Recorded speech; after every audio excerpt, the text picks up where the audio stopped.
Kings, giants, demons, it doesn't matter to Yaki. It never has. Since 2017, Yaki has been battling the best Overwatch had to offer and has consistently found ways to prove the world wrong. This season is no different.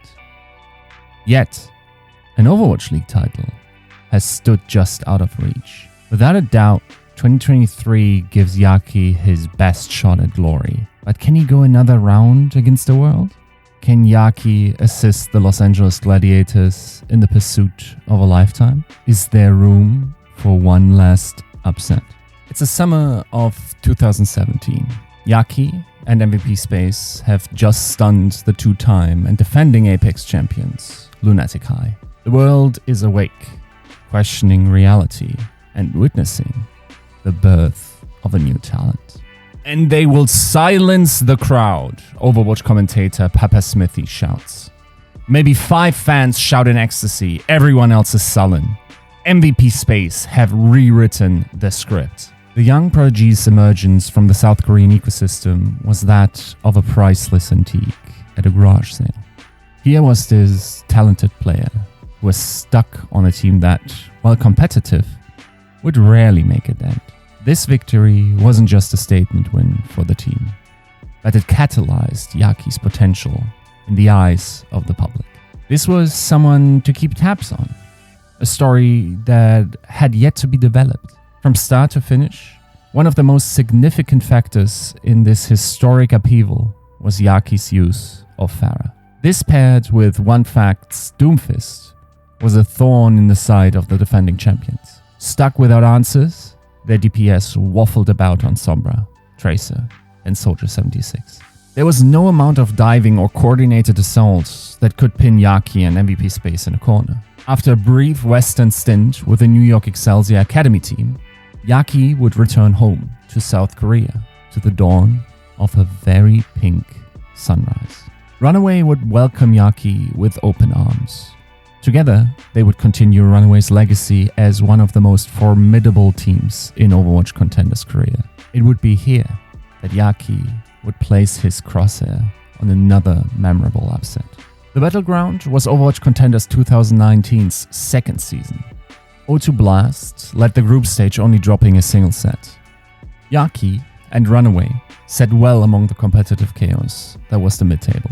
They were good enough to make playoffs, but not strong enough to put away O2 Blast.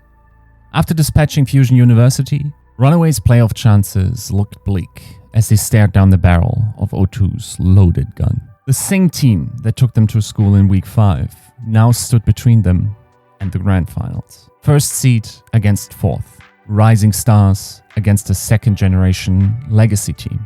The match seemed all but over before it even started.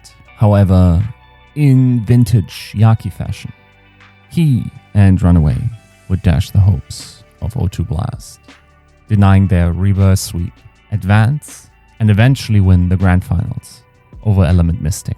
Just another trophy for the eventual Kingslayer to add to his growing trove. 2020 would see Yaki finally debut alongside the Florida Mayhem in the Overwatch League. Immediately, his presence could be felt. Not only did Yaki assist the franchise in their first stage title that May, but he helped turn the entire franchise around. Prior to this, the Florida Mayhem was an incredibly forgettable franchise. 2 seasons of not being last. That was the extent of the Mayhem's calling card. With a relatively weak strength of schedule, Yaki and co. would qualify for the inaugural May Melee to the scrutiny of the world. Not only would they go on to beat the Atlanta Reign and the Philadelphia Fusion to reach the May Melee finals, but they'd look competitive with the defending champions, the San Francisco Shock. Let's paint this picture as clearly as possible. The Mayhem with Yaki in the 2020 season alone scored 17 match wins. The Mayhem without Yaki, counting the 2018 and 2019 season, scored 13 match wins. This was a recipe for success, and the world knew it. Yaki and the Mayhem would continue to ride this momentum into 2021, finishing the May Melee in third, but ultimately flamed out before the end of the season. With troubles at main tank, the Mayhem decided to move DPS player Checkmate into the role. This went as well as you would expect, and by well, we mean poorly. Overwatch League's 5th chapter saw the Kingslayer enter the Empire State, with the hope that he would lead them into their subsequent evolution. After being a frontrunner in Overwatch League's first season, the New York Excelsior had been divorced from success in recent years. Surely, an injection of exciting rookie talent and Yaki as an ace would see them regain their footing, right? Sadly not. The season as a whole felt like a non-starter.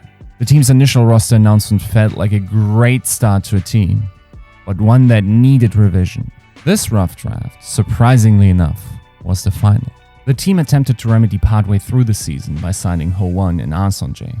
With half a roster and the quite literal embarrassment of riches when it came to support players, what was Yaki to do?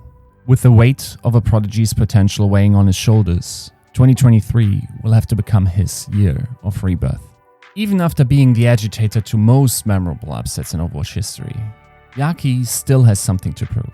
The world has witnessed his track record firsthand, and yet finds holes to poke and excuses that discount his skill. In that way, it feels right that he's now a gladiator. Both are so exhausted with perennial gatewatchers, strong enough to earn the position, but lack the extra spice to take the next step. They both want more. The Gladiators were inches short of being 2022's best team. With a domestic stage title and taking gold at the International Midseason Madness tournament, they were a force of nature that felt destined for playoff glory.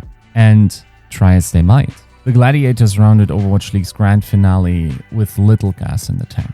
Similarly, it feels like the better part of Yaki's young adulthood has been spent on stage in Overwatch. And while he has accolades, a resounding major stamp of approval from the league itself is missing.